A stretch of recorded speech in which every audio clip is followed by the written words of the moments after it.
इथे मी एक मोठ्या आकाराचा कांदा घेतला आहे आणि काजू घेतलेले आहेत. ते मी आता एका ग्लास पाण्यामध्ये छान शिजवून घेणार आहे. कांदा हे पूर्ण ट्रान्सपरंट होईपर्यंत शिजवायचं आहे. अशा पद्धतीने आता आपलं शिजवून झालेलं आहे.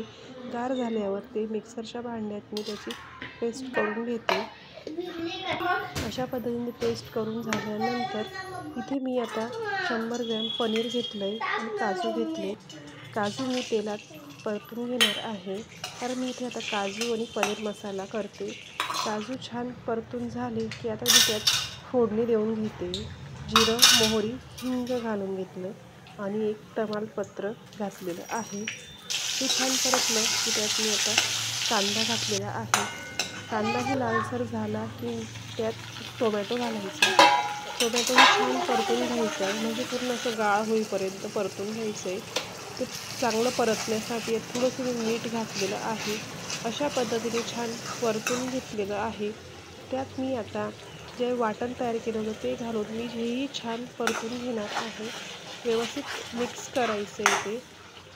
ते पूर्ण लालसर होईपर्यंत परतायचं आहे. अशा पद्धतीने तेल सुटलं आहे. आता मी इथे 1 चमचा धने पावडर घातलं आहे, हळद घातली आहे, काश्मीरी लाल मिरची घातलेली आहे 1 चमचा. तुम्हाला तिखट हवं असेल तर तुम्ही घरगुती लाल मसालाही घालू शकता. आणि इथे मी किचन किंग मसाला वापरलेला आहे, 1 चमचा तो घातला आहे. मसालेही छान परतून घ्यायचे आहेत व्यवस्थित. तुम्ही बघू शकता कशा पद्धतीने तेल सुटलेलं आहे आणि आपल्या गरजेनुसार त्यात पाणी ॲड केलेलं आहे. एकदम हॉटेल स्टाईल, रेस्टॉरंट स्टाईल भाजी बनते. चवीनुसार मीठ घालायचं आहे.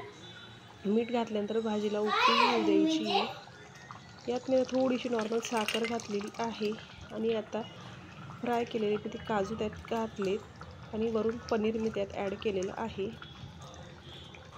पनीर घातल्यानंतर एक 5-10 मिनटं भाजी उकळू द्यायची आहे, खूप जास्तही नाही, मंद आचेवर.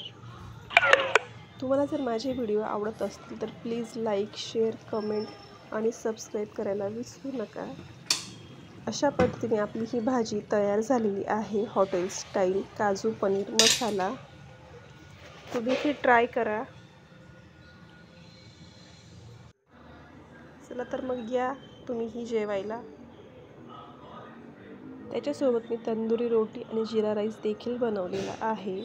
तंदुरी रोटीची रेसिपी देखील मी अपलोड केलेली आहे.